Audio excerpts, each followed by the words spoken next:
విడిచాను. నీ గాయములను నేరేపాను.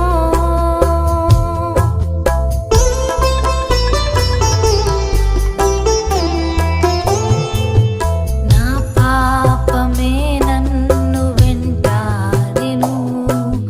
నా మనసులో నెమ్మది లేకపోయెను.